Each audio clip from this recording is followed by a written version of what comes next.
জাতীয় বিশ্ববিদ্যালয়ের ডিগ্রি দ্বিতীয় বর্ষ পরীক্ষার নতুন রুটিন প্রকাশ হয়েছে। আগের যে রুটিনটা ছিল সেটি তো আপনারা দেখেছেন যে 30 মার্চ থেকে পরীক্ষা শুরু, কিন্তু সেই তারিখটা পরিবর্তন করা হয়েছে। এখন 30 মার্চ থেকে পরীক্ষা শুরু হবে না, পরীক্ষা পিছিয়ে গিয়ে 20 এপ্রিল থেকে শুরু হবে। আমরা নতুন রুটিনটা যদি দেখি তাহলে এই যে আজকে 11 তারিখে নতুন রুটিনটা প্রকাশ হয়েছে, দেখতে পাচ্ছেন ন্যাশনাল ইউনিভার্সিটির ওয়েবসাইট আসলেই দেখতে পারবেন।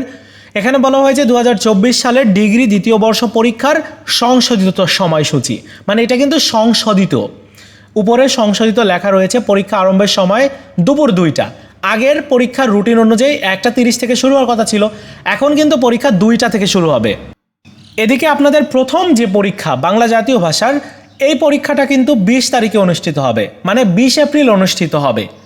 সো পরীক্ষা পিছিয়ে গেছে, এখানে প্রায় 20 দিনের মতো পিছিয়ে গেছে। এদিকে 21 তারিখে মনোবিজ্ঞান ক্রিয়া বিজ্ঞানের পরীক্ষা রয়েছে, 22 তারিখে সমাজবিজ্ঞান সমাজকর্ম তৃতীয় পত্র রয়েছে, 23 তারিখে ইসলামিক স্টাডিজ মার্কেটিং ফিনান্স সহ বিভিন্ন সাবজেক্টের তৃতীয় পত্রের পরীক্ষা রয়েছে, 26 তারিখে রয়েছে, 27 তারিখ 28 তারিখ 29 তারিখ। আচ্ছা যাই হোক, এই যে রুটিনটা, যেটা নতুন রুটিন, আমি আবারও বলছি ডান সাইডে আপনি সংশোধিত দেখতে পারবেন। আর এই রুটিনটা ডাউনলোড করার লিঙ্ক আমি এই ভিডিওর প্রথম পিন কমেন্টসে দিয়ে রাখলাম। আগের যে রুটিনটা ছিল আপনারা প্রত্যেকেই ডিলিট করে দেন, কারণ এখন থেকে এই নতুন রুটিনে আপনাদের পরীক্ষা অনুষ্ঠিত হবে। বুঝতে পেরেছেন? সো এই ছিল আজকের মতো ভিডিও, দেখা হচ্ছে নতুন ভিডিওতে। ভালো থাকুন সবাই, ধন্যবাদ।